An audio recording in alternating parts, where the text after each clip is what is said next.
Yo, what's up guys, it's me Jake here. Now, I'm going to be talking about a series that I did talk about a little bit on my manga reading log yesterday. The card will be up here, and that's going to be Jujutsu Kaisen. Now, I had a different video planned for today, but I recently just caught up with Jujutsu Kaisen today. So I thought, you know what, I'll make like a little bit of a non-spoilery review, non-spoilery review for you guys so you can hear my thoughts about Jujutsu Kaisen and what I really do think about it. Is it good, is it bad, is it in between, is it like a mid-series, how is the fights, how is the art, etc, etc. So, I just want to talk to you guys about what I thought about it. So let's just get straight into it. Well, to start off, I think Jujutsu Kaisen is really, really amazing. I think that at some points the art can dip, but when it's in action, I think Jujutsu Kaisen's choreography and paneling is top notch. I don't think many other things really compete with Jujutsu Kaisen with paneling and choreography in their manga fights, because they are very well done. And talking about that, we have to also include the power and system within that. I think the power system is also really, really well done. I really do like it. Now, to start off and talk about Jujutsu Kaisen a little bit more, I have to talk about how it does start off kind of confusing power system-wise until a character named Kento Nanami shows up. That's really when it starts becoming way more simple to kind of understand, and they kind of get better at explaining things. Now, notice how I said there, because we don't know if Gege Akutami is a guy or a girl. It's not really specified yet, so that's why I'm going to say they a lot in this video, just to let you guys know that.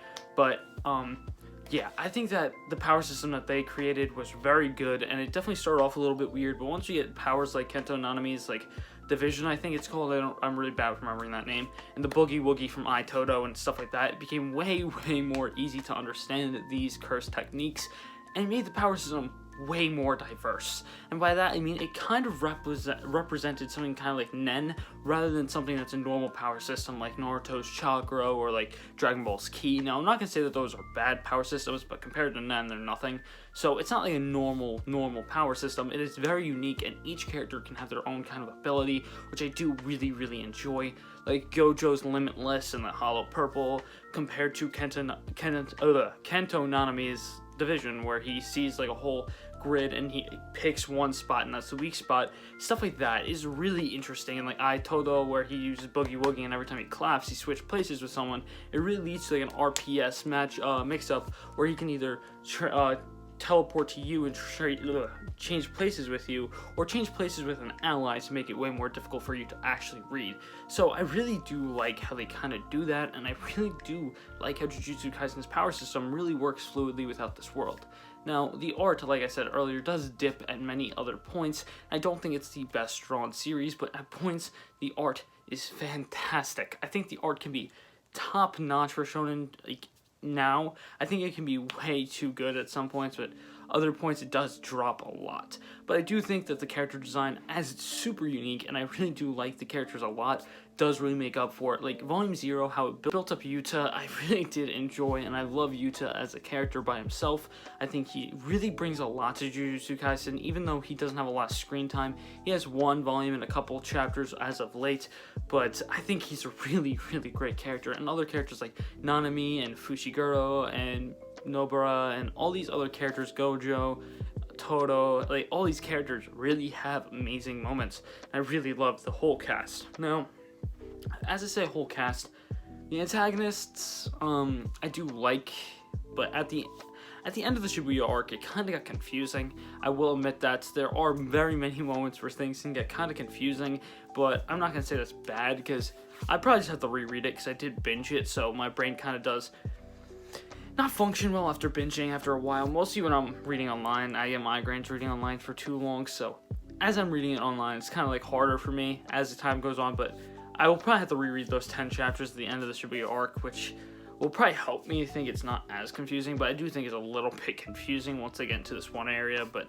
I'm not going to spoil anything, but yeah, I think that at some times JJK can get pretty confusing, but that doesn't make it bad. Like, some series like Hunter x Hunter can get confusing at points, but does that make all of Hunter x Hunter bad? Absolutely not. The antagonists on Hunter x Hunter, the characters in Hunter x Hunter, we're not going to talk about the art, but a lot of those things in Hunter x Hunter are fantastic, but there are definitely dips and plot holes and a little bit of everything that is human error. There's always going to be human error in everything, so making things confusing once in a while is not that bad, mostly with how diverse JJK really is with everything they do.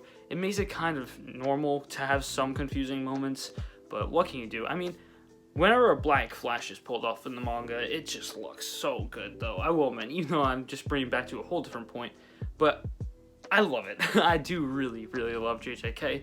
Now, would I say the Shibuya arc was as good as everyone said it was? No. I definitely don't think it's as good as the Chimera Ant arc in Hunter x Hunter, like a lot of people were talking about, but it just is amazing. It's very, very good, but I do think it was overrated. There are points where I just was like, okay, this is really cool and really interesting. I want to see where this goes. It did get really cool, but in the end, like I said, it got confusing, and it just kind of made my enjoyment go down a little bit in the arc, but that doesn't mean that just because that ending did it make it overrated. No, I thought, from the beginning on, I thought it was a little bit overrated, but just because it's overrated doesn't mean it's bad. That's like, I'm going to say this. I love the Shibuya arc a lot, and I like it, the outcome of the Shibuya arc. A lot of the things that the Shibuya arc brought were very, very cool, but was the whole Shibuya arc amazing? There's a couple chapters that dipped, but every single arc has that, and I think that just doesn't mean it's as hyped as it should be, because I think it definitely should be brought down a tier with hype, but that doesn't mean it's bad. I do very much enjoy it. Now, everything else about JJK I would say is also amazing. I love JJK as of late. I just read up to chapter 144, which is the most recent chapter as of late. The next chapter is coming out tomorrow as the release of this video, which is 145. I cannot wait to see how it goes, because we just started the Culling Game arc, and I'm excited to see what this Culling Game has in store for us, because it seems super interesting. And to get on to a different topic, I really want to talk about how the overall story is. Now, the overall story is kind of up and down. I don't hate some arcs, but I don't love some arcs. Like, I did really like the School Festival arc.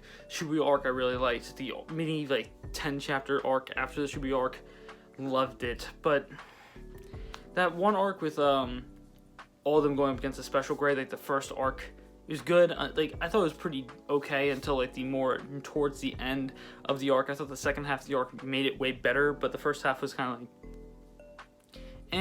I'll admit that.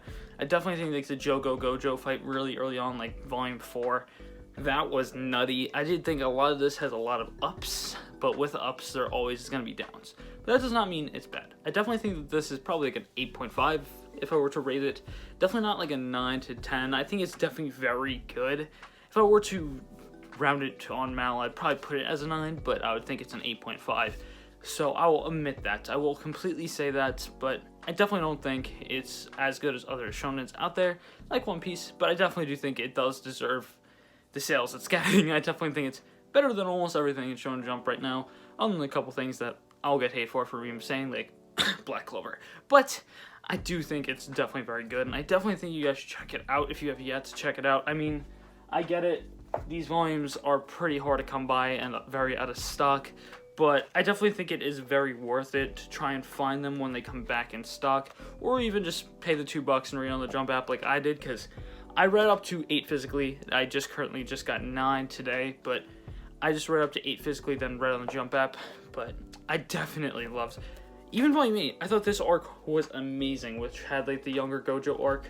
Amazing arc. I really loved this arc a lot. Even though it wasn't too long, it was a volume and maybe a volume, and it actually was ended halfway through this, not halfway through, half the arc was in this and ended at this, and then we have to wait for the volume 9 to get the other half of the arc, but that doesn't mean it's bad. I also read volume 0 before I read volume 8. I would actually suggest reading volume 0 after probably volume 9.